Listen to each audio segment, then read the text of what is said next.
नमस्कार, ईटीव्ही भारतमध्ये आपलं स्वागत। आपण पाहत आहात न्यूज टाइम।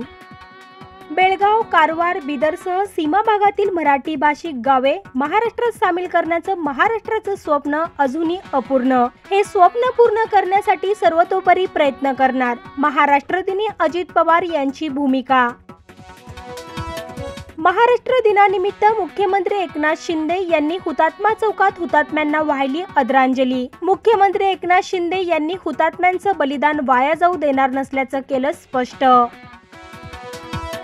खासदार संजय राऊत यांचा पुन्हा एकदा भाजपा तसंच महायुतीवर निशाणा। म्हणाले, महाराष्ट्राची लचके तोडण्यासाठी भाजपाचे प्रयत्न। एकनाथ शिंदे, अजित पवारही त्यात सामील झाल्याचा राऊत यांचा आरोप। ठाणे लोकसभा मतदारसंघात शिवसेनेने उमेदवारी केली जाहीर। मुख्यमंत्री एकनाथ शिंदे यांचे विश्वासू नरेश मस्के यांचं नाव घोषित, तर कल्याणमधून श्रीकांत शिंदे यांना उमेदवारी जाहीर। अखेर नाशिकमधून महायुतीकडून हेमंत गोडसे यांना उमेदवारी। ही जागा एकनाथ शिंदे गटाकडेच। हेमंत गोडसे हॅट्रिक करणार का, याकडे सर्वांचं लक्ष।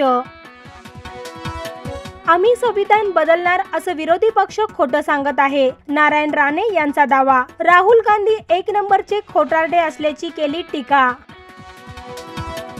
शरद पवार कधी तुमचे दैवत होते का? विधान परिषद विरोधी पक्षनेते अंबादास दानवे यांचा अजित पवारांना खोचक प्रश्न। जर दैवत सोडले तर त्यांना मानतच नव्हतो असं समजावं लागेल, दानवेंची टीका।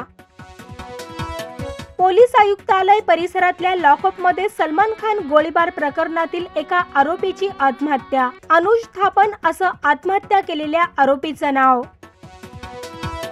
पुष्पा टू द रूल मधील एक नवीन पोस्टर शेअर। पोस्टर मध्ये दिसतोय अल्लू अर्जुनचा जबरदस्त लुक। पुष्पा पुष्पा गाणं ही संध्याकाळी रिलीज।